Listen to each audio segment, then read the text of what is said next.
हर दर्द की कोई ना कोई दवा होती है नहीं। और मरज पैदा होने के भी असबाब होते हैं, असबाब व इलल होते हैं। कुछ ना कुछ इल्लतें होती हैं, कुछ ना कुछ वजूहात होते हैं। बिला वजह मरज पैदा नहीं होती, बल्कि मरज पैदा होने का भी कोई ना कोई रीजन होता है, कोई ना कोई वजह होती है। हिकमत की दुनिया में तुम्हें ले जाऊं, अब फिर तुम कह दोगे आए थे मुकर्रिर बन गए हकीम। तो दो शोबे घेर लिए ना मैंने, दो शोबे घेरना ही नहीं चाह रहा। मैंने तो पहले ही बता दिया था, जो जिसका काम है वो उसे करने दो। ये हकीम जी का काम है, हकीम जी को करने दीजिए। अल्लाह इन्हें सलामत रखे और परवरदिगार आलम इनके हाथ में मज़ीद शिफा अता फरमाए। हज़रात कोई ना कोई रीजन होता है। अगर इनसे पूछने लगे मौलाना एक बात बताइए कि आपकी आवाज क्यों बैठी, तो हज़रात मोहतरम ये जवाब देंगे। इनसे जब पूछा जाएगा तो ये जवाब देंगे मौलाना आपकी आवाज इसलिए बैठी कि जोर जोर से बोले होगे, और जब जोर जोर से बोलोगे तो गले की नसों पर वर्म आ जाएगा, और जब वर्म आ जाएगा तो आवाज बैठ जाएगी। ये बताएंगे जब सीने पर बलगम जम जाता है तब आवाज बैठ जाती है। ये बताएंगे हजरात जब गले के अंदर सांसों की नली में कभी कभी हजरात मोहतरम सांसें नहीं बल्कि पानी चला जाता है तो फिर आवाज भी बड़ी मुश्किलों से हलक से निकल करके आती है। इनसे पूछने लगो कि आवाज क्यों बैठी, तो आवाज बैठने के ये रीजन बता देंगे, सबब बता देंगे। उसके बाद में दवाई देंगे। अगर अच्छे मुआलिज होंगे, अच्छे हकीम होंगे तो फिर ये भी देखेंगे मिजाज गर्म है कि नर्म। ये भी बढ़िया है नहीं, बेशक जरूरी है मिजाज को पहचानना। मिजाज आतिशी है या खाकी, ये भी देखेंगे। पता करेंगे कि हजरात मरीज का मामला क्या है, इसे नजला सर्दी की वजह से हुआ है या गर्मी की वजह से हुआ है, पता करेंगे। उसके बाद में हजरात दवा को तजवीज करेंगे। उसके बाद में बताएंगे कि आवाज क्यों बैठी, इसके लिए हब्बे आवाज कुशा ले लीजिए। पता चला हजरात किसी ना किसी मरज के लगने का कोई ना कोई रीजन होता है। आज के जमाने में कैंसर के सबसे बड़े होने हजरात, कैंसर के पनपने का और मौजूदा जमाने में लोगों में कैंसर के पाए जाने की सबसे बड़ी इल्लत हकीमों ने बताई, तबीबों ने बताई, मुआलिजों ने बताई। खड़े होकर के खाना, खड़े होकर के पीना। पूछना जाकर के हजरत अली से, हजरत अली तो फरमाते हैं कि एक कतरा भी अगर पानी का खड़े होकर के हल्क से नीचे उतार लो तो उसे भी हजरात मुंह के अंदर हाथ डाल करके बाहर निकाल देना, क्योंकि ये खिलाफे सुन्नत है। मैंने कहा इसके बातिनी नुकसान क्या है और जाहिरी नुकसान क्या है, तो बातिनी नुकसानों में मुख्तलिफ मरज खड़े होकर के खाने वाले के जिस्म में पैदा हो जाते हैं, और जाहिरी नुकसानों में एक नुकसान सबसे बड़ा ये है कि हम सुन्नत मुस्तफा की खिलाफ वर्जी कर रहे हैं। ऐ लोगों सुनो, अगर तुम जानना चाहते हो तो जान लो, हर सुन्नत में हिकमतें होती है, और अगर तुम हिकमतों को दर्क करोगे तो न जिस्मानी तौर पर सेहतियाब रहोगे, न रूहानी तौर पर सेहतियाब रहोगे। बेशक सुभान अल्लाह, सुभान अल्लाह। पहचान लो, बड़ा जरूरी है पहचानना। रीजन बता रहा हूं, लोग कह देते हैं बोले साहब आंतों पे वरम आ गया, क्या गया, मैदे पे वरम आ गया। पहली बात तो हमारी ग़िज़ाएं थोड़ी रही हैं आज के जमाने में। मैरिज हॉल में जाकर के देखना, इंसानों वाली थोड़ी लगती है। प्लेट हाथ में आ जाए फिर खैरियत थोड़ी। और उसके बाद में शादी हो ऐसी जो आज के जमाने में उसी के यहां पर हो जिसके यहां पर सबसे ज्यादा नंबर 2 का आया हो साइड से। अमीर होना आसान नहीं है, गनी होना आसान नहीं है। गनी बनने के लिए बड़ी मेहनतें करनी पड़ती है, मशक्कतों का सामना करना पड़ता है। आज के जमाने में अगर गनियों का तुम जायजा लोगे ना, अमीरों का जायजा लोगे तो तुम्हें पता चलेगा अक्सर अमीर ऐसे नजर आएंगे जो हजरात किसी का हक दबा करके अमीर हुए हैं, किसी की जमीन दबा करके अमीर हुए हैं, किसी का माल दबाने के बाद में अमीर हुए हैं। अमीर होना ये बुरा नहीं है, लेकिन जायज पैसे से अमीर होना ये बहुत बड़े कमाल की बात है। बेशक बेशक, सूखा लुकमा खा लेना मगर किसी का हक मत दबाना। जमीन में चाहे कुछ पैदा ना हो लेकिन कभी किसी पड़ोसी की जमीन की मैंड मत काटना।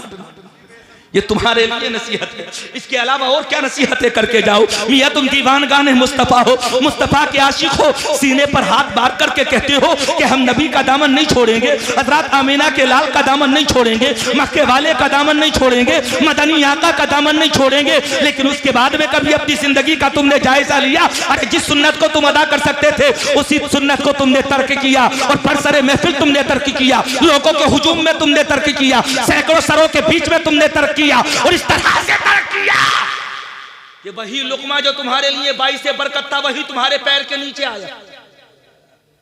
बात सही है क्या गलत? सोच रहे होगे भैया आज तो समझाने पे ही आ गए, नसीहतें करने पर, यही सोच रहे हो या ये सोच रहे हो जल्दी से पीछा छूटे? बात बताओ ईमानदारी से, क्या सोच रहे हो, क्या इरादा लेकर के आए? बात सही नहीं हो रही है। अच्छा तबर्रुक भी हैगा, कल वाला वो तो हकीम जी बता रहे हैं साहब तबर्रुक भी है, तो उसे तो किसी भी कीमत पर नहीं छोड़ेंगे हम। छोड़ेंगे क्यों? अनस रज़ा मुरादाबादी, ये भी माशाअल्लाह आज पूरे मस्खरेपन में है। ये नकीब आजम जो है आज ये भी मुकम्मल मूड में है। थोड़ी देर पहले इनके जुमले सुने आपने, माशाअल्लाह तमस्सुर, लेकिन हाँ वो अदबी लबो लहजे में था, अदब से बाहर नहीं था। अल्हम्दुलिल्लाह अल्लाह ताला का फजल करम व एहसान है, इसलिए समझे सुने हजरात, बता रहे हैं तबर्रुक का भी इंतजाम है, और तबर्रुक तो किसी भी कीमत पे हम नहीं छोड़ेंगे, चाहे 11वीं का हो, चाहे शबे बारात का हो, चाहे मुहर्रम का खिचड़ा हो, चाहे किसी को शुगर हो वो भी 3 हिस्से लेकर जाएगा। हालात ये हैं हमारी कौम के। एक गांव के बारे में खबर दी गई कि मुहर्रम का जब मौका था, आशुरा की रात थी, तो 57 देगे बनी बिरयानी की, कितनी, और लूट लूट के खा गए। अल्लाहु अकबर। कुछ बखेरा, कुछ गिराया, कुछ उठाया, कुछ जो पन्नी लेकर के गए थे उन्होंने पन्नियों में लिया, कुछ के हाथों में गर्म बिरयानी आ गई तो थोड़ी देर तो एक हाथ की दूसरे हाथ में, दूसरे हाथ की दूसरे हाथ में, इस तरह से करते रहे, घुमाते रहे। ये हालात है हमारी कौम के। कुछ को गिराया जमीन पर, कुछ को उठा लिया, कुछ को जेब में भर लिया, और सर्दी का मौसम होता है तो कुछ को चादरों में भर लेते हैं। ये हमारी कौम के नौजवानों के हालात हैं। 57 देगे बिरयानी की खत्म कर दी। किसके नाम का खाया? हुसैन के नाम का। किसके नाम का खाया? हुसैन के नाम का। गांव में 4 मस्जिदें थी, नमाज़े फजर का वक्त हुआ तो चारों मस्जिदों में 57 नमाजी नहीं थे। इसका मतलब यह है कि हम दीवाने भी बने तो हलवा खाने वाले, हम दीवाने भी बने तो बिरयानी खाने वाले, हम आशिक भी बने तो सिर्फ 11वीं का तबर्रुक खाने वाले, हम हज़रात शहदाई भी बने तो सिर्फ तबर्रुक लेने वाले, हम ऐसे गौसे पाक के चाहने वाले बने। कैसे ऐसे नमाजी देख लेना 11वीं वाली रात में जो पूरे महीना नजर नहीं आए हो। ऐसा लगता है कि जैसे चांद पहली तारीख को नजर आता है और 11वीं तारीख को नजर आते हैं। सच्ची बात बता रहा हूं, ईमानदारी देखना कभी जा करके। किस लिए गए? 4 लड्डू मिलेंगे। किस लिए गए? 1 मुट्ठी बताशे मिलेंगे। किस लिए गए? थोड़ा सी नुक्ती मिल जाएंगी। किस लिए गए? 2-1 रसगुल्ले हाथ लग जाएंगे। किस लिए गए? थोड़ी सी लजीज गिज़ा खाने के लिए मिल जाएगी। ऐ नादान, तूने सिर्फ नमाज़े ईशा पढ़ी तो तुझे 4 लड्डू मिल गए, 2 लड्डू मिल गए, लेकिन तुझे इस बात का एहसास नहीं कि तूने 11वीं में नमाज़े ईशा पढ़ी तो तुझे तबर्रुक मिल गया। अगर तू जिंदगी भर नमाज़े ईशा पढ़ता, जिंदगी भर 5 वक्त की नमाज पढ़ता तो सिर्फ तुझे 4 लड्डू नहीं मिलते, बल्कि दुनिया में रहता तो लड्डू मिलते, और मैदान आखिरत में जाता तो तुझे जन्नत मिलती। बेशक। सुभान अल्लाह, सुभान अल्लाह। तबर्रुक से हमें बड़ा प्यार है। हम नियाजी बने लेकिन नमाजी नहीं बने। अच्छा हम तुमको क्या, शबे बारात पर जो हलवा होता था वो इसलिए होता था कि हल्की ग़िज़ा खाएंगे और रात भर नफल नमाज पढ़ेंगे, इसलिए होता था हलवा। यानी मसूर की दाल बना ली, मसूर की दाल, और मसूर की दाल भी बनाई, उलमा फरमाते पतली करके बना लो। क्यों बनाओ? ताकि पेट में भारीपन पैदा ना हो, और जब भारीपन पैदा ना हो तो हवा वगैरह खारिज ना हो, वजू ना टूटे, वजू ना टूटे। जब पेट हल्का होगा तो वजू क्यों टूटेगा? जब कम खाओगे तो हज़रात मोहतरम नींद जल्दी क्यों आएगी? किस लिए थी मसूर की दाल? ताकि पेट हल्का रहे, हल्की ग़िज़ा है। किस लिए था हलवा? हलवा हल्की ग़िज़ा है, हल्का खाना खाओ ताकि रात भर इबादत कर सको, बीच में वज़ू ना टूटे, हज़रात मस्जिद के अंदर जाकर के किसी तरह की बदबू के आसार पैदा ना हो जाए, इसलिए थी हल्की ग़िज़ा। लेकिन हमने ढंग क्या बना दिया उसका? मियाँ मसूर की दाल भी बनाई तो उसमें भी पता चला कि हज़रात रिवाजदार गोश्त डाला। सही में सादी बोटी नहीं बल्कि रिवाज वाली डाली। बढ़िया रहे। कौन सी डाली? रिवाज वाली। और अगर मौका लगा तो गोश्त डाल लिया डक्कर का। ये हमारी कौम के हालात। और वो हलवा जो हल्की ग़िज़ा था जिसे पानी में बनाया जाना चाहिए था, वो हलवा हज़रात मोहतरम जिसका मामला ये था कि हलवा खा लो तो पता चले कि जिसके दांत ना हो वो भी आसानी से खा जाए, उसे आसानी से हज़रात वो भी उसके पेट में उतर जाए। लेकिन उस हलवे का हमने क्या बनाया? क्या पिस्ता उसमें नहीं डाला? काजू उसमें नहीं डाले? बादाम उसमें नहीं डाले? छुआरे उसमें नहीं डाले? अरे और तो सब छोड़ दो, तुमने तो मगज़े कद्दू भी उसमें डाल लिए। और अगर मौका लगा तो नारियल भी ऐसा डाला कि बड़ा बड़ा कतर के ताकि ऊपर नजर आता रहे। ये हमारी कौम के हालात। जिस हलवे को होना चाहिए था हल्का, जो हकीकत में ही हलवा है, क्या है हलवा, उस हलवे को हमने क्या बनाया तुम्हें पता है। और फिर जब मौका लगा तो इतना खा लिया कि गले तक चिन लिया।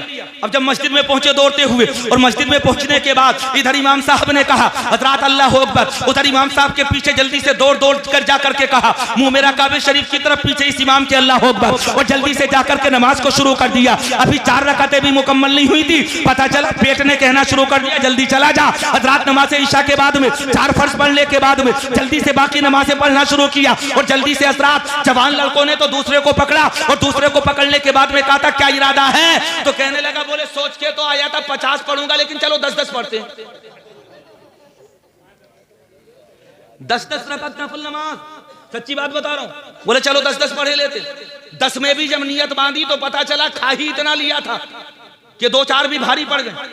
और जब 2-4 भारी पड़ी तो हालत क्या हो गई, हालात ये हो गए मियाँ कि जिस्म जवाब देने लगा। तो अब जल्दी से मशवरा क्या दिया, बोले आज की रात में मजार पे जाना भी तो सुन्नत है, चलो मजार पे चलने हैं। कब्र पे जाना भी तो सुन्नत है, कब्र पे चलने हैं। कब्रिस्तान में जाना भी तो सुन्नत है, चलो कब्रिस्तान में चल रहे हैं। ये हमारी कौम के हालात तुझे पता नहीं है। कम खाना इसलिए खाया जाता है ताकि दिल खोल कर अल्लाह की इबादत की जा सके, ताकि वजू तेरा ना टूटे, ताकि तेरे नमाज के अंदर कोई खलल पैदा ना हो, ताकि तू सुकून के साथ नमाज पढ़ सके। हल्की ग़िज़ाएं खाया करो, हल्की ग़िज़ा खाने के बाद पेट हल्का होता है तो अल्लाह की इबादत दिल खोल कर की जाती है। इसीलिए बताना चाहता हूँ ऐ लोगों सुनो, नमाजी भी बनो और नियासी भी बनो। बेशक बेशक। ये सोच कर तबर्रुक लेकर के जाओ कि इंशाअल्लाह दुनिया में यही तबर्रुक मैदान महशर में हमारे लिए जन्नत में जाने का सामान बनेगा।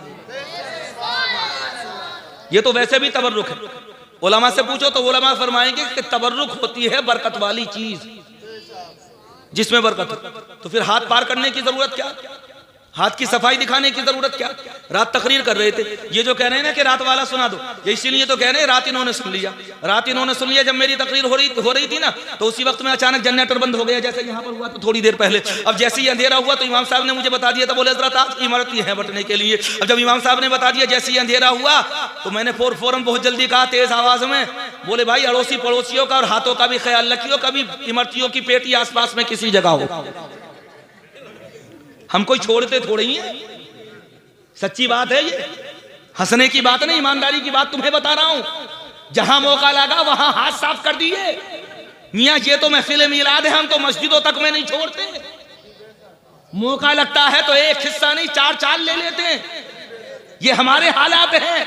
और बाज दफा तो ऐसा होता है जो जितना पक्का नमाजी, उसमें से बाज ऐसे होते हैं उनमें से, सबकी बात नहीं कर रहा, बाज की बात कर रहा हूं।